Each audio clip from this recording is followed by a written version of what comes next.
big breath. I'm going to take you through like kind of a more gentle yoga stretching flow. So we're going to go ahead and we're going to start just in that standing position. Feet are together. We're going to inhale, arms up, palms touch. Take that slight back bend. Exhale, forward fold. Let that head hang nice and heavy here. Inhale to that half lift. Exhale to that forward fold.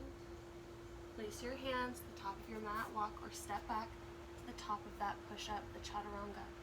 So you're going to exhale, slowly lowering down. Inhale up. Exhale back. Inhale that right leg up. We're just going to tick-tock a little bit here. We're going to pull that knee to our chest, shifting the body weight forward. Push it back. Open it up, pull it forward, push it back, open the hip. Go ahead and set that leg down. Inhale that left leg up, pull the knee forward, push it back, pull it forward, push it back. Open up the hip by bending that knee. Setting that leg down. We're going to continue warming up our spine. So look to the top. You're going to walk, step, or jump to the top. Those feet come together. Inhale to that half lift. Exhale, forward fold. Inhale all the way up. Those palms to touch and take a slight back bend. Exhale, forward fold. Inhale, half lift. Exhale, place the hands down. We're going to walk back again. We're just warming up our bodies. Exhale as you slow lower. Inhale, upward dog, lifting up and out of the waist. Exhale, back, downward dog. Look to the top, walk, step, or jump. We're going to do 2 more of these. Feet together, inhale to that half lift. Exhale, forward fold. Inhale all the way up, palms to touch. Take a slight back bend. Exhale, forward fold. Inhale, half lift. Exhale, place those hands down, walk back, top of a push-up. Slow lower as you exhale. Inhale up. Exhale back. Look to the top, walk, step, or jump. Feet together, inhale to half lift. Exhale, forward fold. Inhale all the way up, those palms touch. Take that slight back bend. Exhaling the hands down to your heart. We're going to go ahead and move down to our mats. Today, our yoga warm-up is going to be all about tick-tocking our body, which means that when we do one motion, we're going to do the reverse motion. So we're going to go ahead and place our hands on our knees, tucking the chin to your chest, and just round that body forward. You're going to pull on your knees slightly, opening up that upper back flexibility, really pulling it high. Pull that chin tight to your chest. On the reverse side, you're coming back to that neutral spine. Interlace the fingers behind your back. Take a slight back bend as you let that gaze go high. Pulling those hips slightly forward as you open up that hollow back.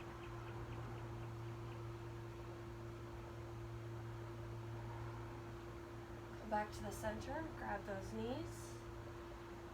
Pulling forward. You're giving tension against your knees to open up that upper back, tucking that chin tight to your chest. Coming back to that neutral spine, interlace the fingers behind your back. Begin to back bend. As you pull those hips slightly forward, the pelvis is tipping forward. Your gaze goes high, pulling slightly back with those hands to open up your chest and your shoulders.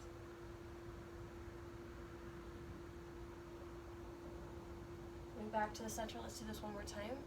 Hands on your knees. Begin to pull against your knees as you round out that upper back. The chin tucks tight to your chest.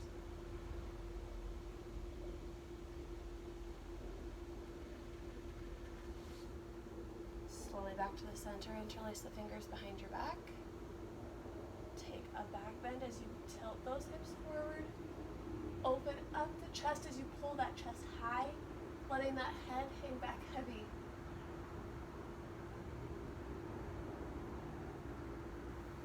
Come back to the center. Shake it out a little bit. Coming down into child's pose. So those knees come out about hip distance. The toes can touch. You're going to stretch those arms out in front of you. This is a nice big stretch along your lats into your shoulders and down your arms. Tick-tocking this movement, we're going to be here, and then we're going to bring our gaze forward as we shift our body forward and those hips go high, trying to set your chest on your mat. Some people, for the flexibility that you have right now, you might go from child's pose to here, and you're already feeling it, and that's okay. Do your best. Try to pull that butt a little higher, and as you do, your sag will begin to sag to the mat. So back to child's pose, let that head hang. Bring your gaze up, shift that body weight forward, the bum goes up. Trying to lay that chest flat on your mat if you can. Should feel a nice big pull through your shoulders and an opening. Coming back to child's pose.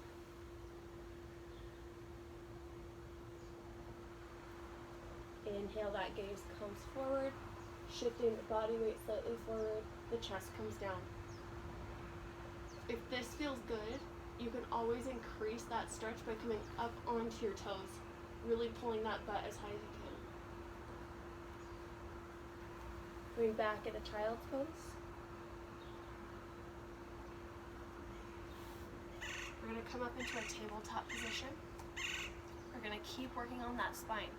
So go ahead and drop the belly down, curl those hips forward, the gaze goes high, and you're slightly pulling the chest forward into that cow position. Drawing the belly tightly in, you pull the chin to your chest, and the hips curl under. Dropping that belly down, pushing through your hands to pull that chest forward. Pull that belly in, the belly button to your spine, the chin to your chest.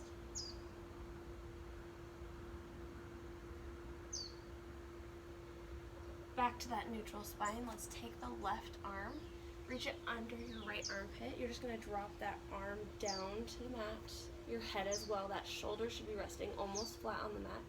This is going to open up that left shoulder and across your back into your scapula. So reaching a little bit further helps you feel a little bit more of a pull.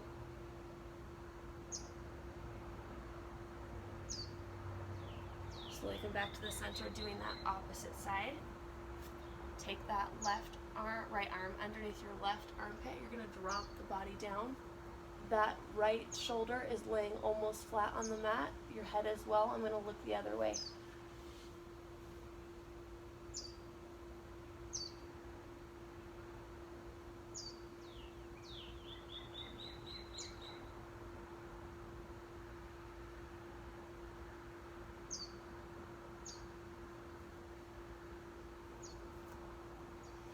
Back to the center. We're going to curl those toes under, come into downward facing dog. Now, a lot of you probably can't place your heels all the way down. That's okay. There are plenty of yogis who can't get their heels all the way down to their mat. What we're going to do here is we're just going to start pedaling our legs. Just trying to drive those heels a little bit lower with each and every time you drop those feet. Maybe trying to do it together, coming high on those toes and dropping the heels. High on the toes, dropping the heels. Pedaling those legs if that's how you get those feet all the way down to your mat. Trying to feel that calf stretch that you can have here.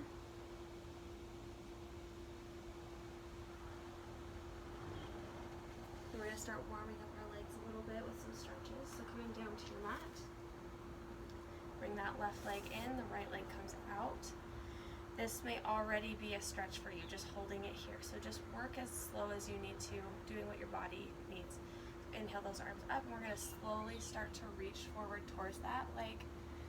Maybe grabbing the toes if you can. You're trying to hinge from your hips. If you're rounding out your back like this, don't go as deep. You're trying to keep that back nice and straight, and if you feel a pull right here, stay here. Don't round out that back to try to get deeper. Switching the legs, bring that right leg in, the left leg comes out. Inhale those arms up, reach towards the foot. Once again, trying not to round out the back. This is always better than this, okay? Hinging from the hips.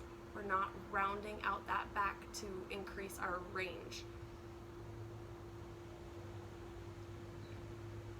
Slowly coming on out.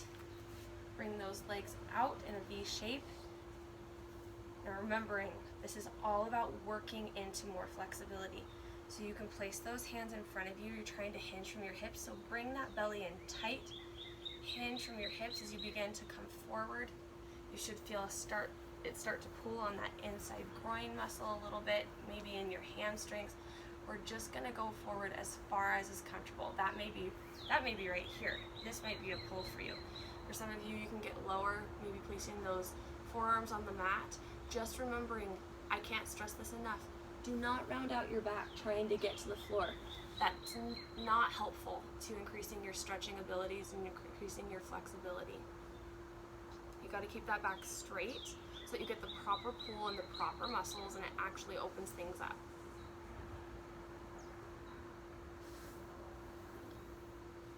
Let's bend that left knee. You're gonna bring it towards that right hip.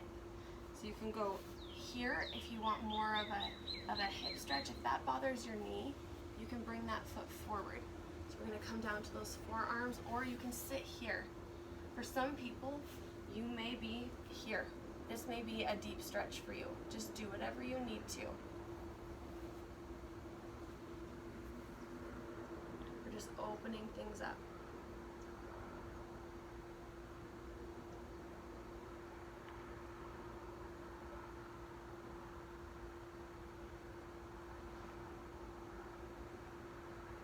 Switching legs.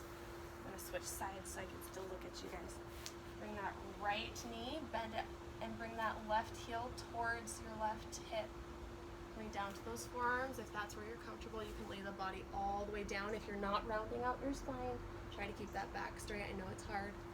Or you can be up here, or maybe you have that leg more underneath you and you're up a little bit. That's okay too.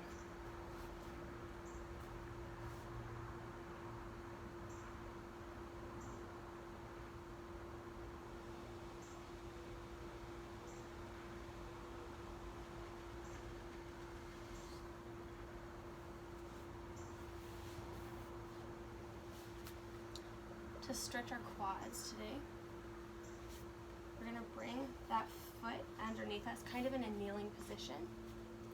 We're going to start to lay back, okay? Pulling those hips slightly forward. You're going to feel it more and more in your quad.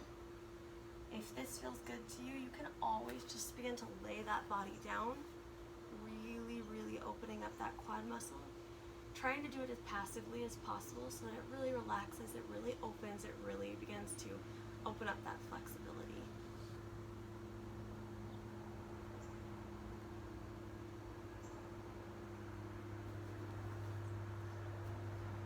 Switching legs, remembering that if this hurts anything, like maybe you feel it really bad in your ankle, maybe you're feeling it in your knee, what you need to do is you need to go less deep and just hold it where it pulls.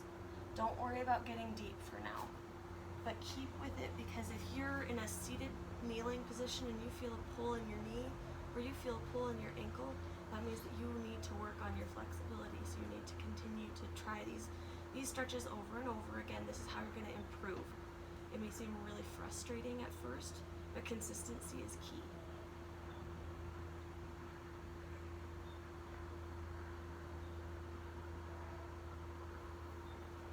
Now that we've done each one individually, let's bring those knees together, feet as well, and we're going to go ahead and lean back, trying to open them both up. You're going to pull those hips high. You should feel a nice stretch down those quads.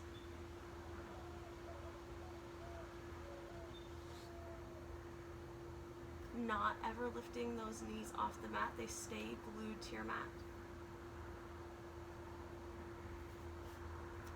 Slowly coming right up.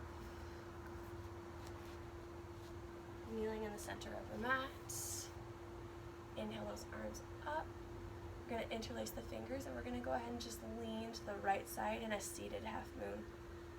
So you're pulling your body towards that right side, keeping that chin away from your chest. The shoulders are down away from your ears. They're not pursed up like this near your ears. You should feel a nice big opening across that left side of your body. Back to the center, coming to that opposite side.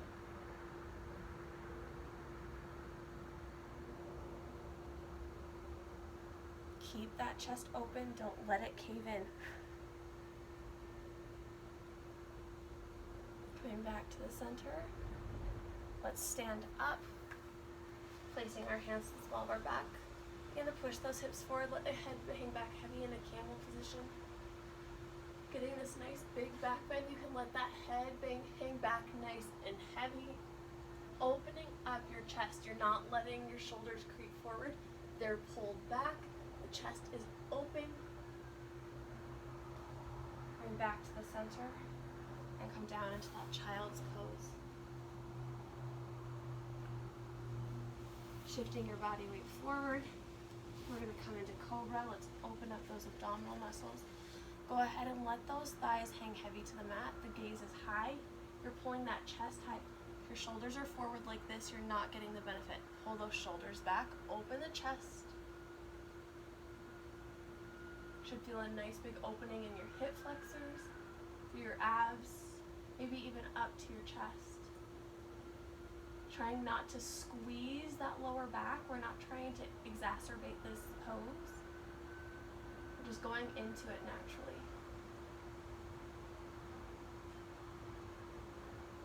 Go ahead and push back into that downward, into that child's pose, not downward facing dog. And that's it, guys. We're gonna go ahead and take that, and you can use that as a warm-up before you begin a flow series. You can also use it as a before bedtime series as well, because those poses will help to release a lot of things in your body and help you hopefully get into a deeper, more calm sleep.